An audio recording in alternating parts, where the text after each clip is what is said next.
Well, Australia is facing a creativity crisis that risks hobbling our economy and reducing our competitiveness. And that's according to Tirian International. And while many CEOs say that creativity is one of the most important skills for future leaders, research has shown that while IQ is on the rise, creative thinking has been rapidly declining. Now, a new book called Who Killed Creativity identifies the culprits and offers some solutions. Joining me now to talk about the creativity gap is Gaia Grant and Lloyd Irwin, both from Tirian International. Guys, welcome to the show today. Thank you. Gaia, I might start with you. What is it exactly that you found that makes you think that we have this creativity crisis? We've done quite a bit of research over the years, and we've been actually travelling the world and running seminars, consulting to organisations and individuals at all levels through the organisation. And we've discovered that a lot of people feel like they lose their creativity as they go through life. And that finding that we had has been backed up by research, which says that, in fact, 98% of 2-year-olds score high on divergent thinking. But that number decreases, so that by the time the child is 10 to 12 years old, it's only 10% of those kids who score highly on divergent thinking. And then as they become adults, so 25 years and over, that decreases again to only 2%. So those are very significant figures that indicate to us that creativity is dying. And we've gone into schools, we've looked at, kindergarten kids right through to high school kids and then into the organisation and asked them to indicate, how creative they think they are. And the numbers drop dramatically. So as we ask them to put their hands up, less and less children and then less and less adults will put their hands up and say, yes, I'm creative. So it's a very significant result. And Lloyd, I'll bring you in here to talk now about the workforce. Yeah. What are some of the reasons that creativity declines in business, for example? Well, right from early ages, as Jay has said, we learn that it's more important for us to be correct than it is to be creative. And that tends to flow not just through our schooling life, but once we get into business as well. We're not looking for creative spreadsheets, we're looking for accurate spreadsheets. We're not looking for creative data, we're looking for accurate data. And that permeates our entire thinking, so that little by little creativity gets thrust to the side because correctness is more important. So what we've done is identified in the book 7 key areas that are common in a business culture which squash creative thinking. Okay, I'll come back to those 7 key areas, but Gaia, where exactly has creativity died? Is it really senior management, CEOs, board level, or is it junior staff as well?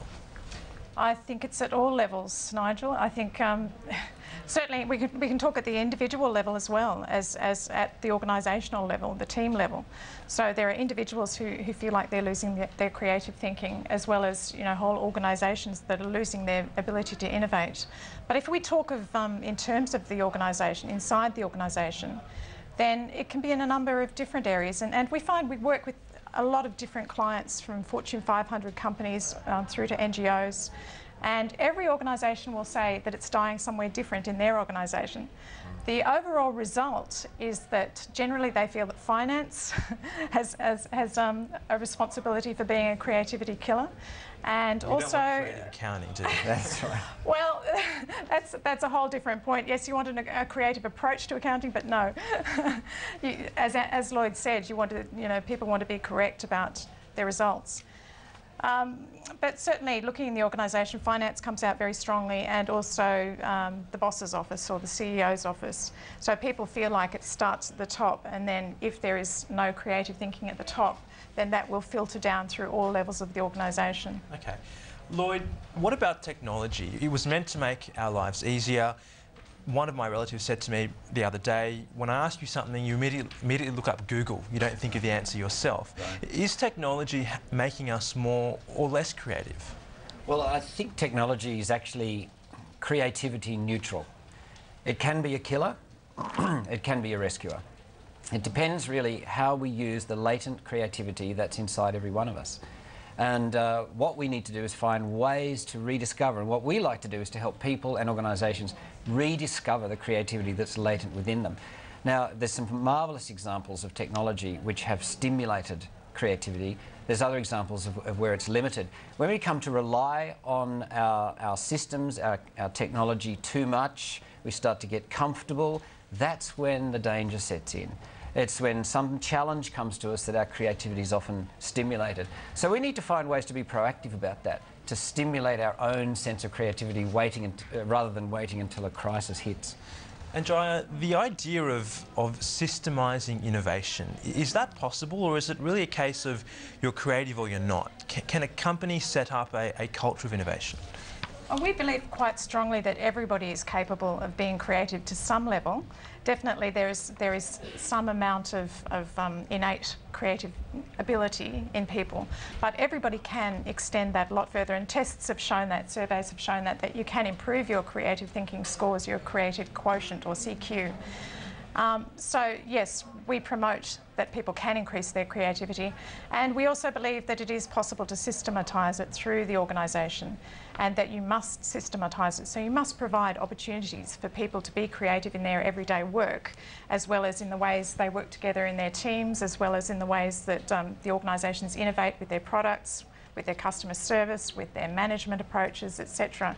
So you get a company like Google that sets aside a certain amount of time per year for their employees to play, and that's not time off. That's not their annual leave. They actually have playtime, and out of that time has emerged such innovations as Google Earth. But you could argue Google have so much money, they're in a position to be able to do that. Well, it's the chicken and the egg, isn't it? It's a vicious cycle. If you don't make time to be creative, then you'll get left behind as an organisation. You need to innovate to survive. And Lloyd, very quickly, my next question to you is going to be, and we heard one there, what practical tips can you give an organisation who's looking to foster creativity? Well, take a good hard look inside the culture of the organisation, particularly the culture of the key leaders, and have a think about those qualities that foster or limit creativity in people. As I said, we've identified 7. We don't have time to go through them, but just to mention a couple. Control is a killer. Fear is a killer. Apathy is a killer. There's a few that we find commonly in businesses. Have a good look at yourself and the organisation and test yourself against those 7 kinds of killers. Do they exist in here? Then they probably exist in the organisation, and that's something that needs to be dealt with. Okay, thank you very much to both of you for coming on the show today. Thank you, Nigel.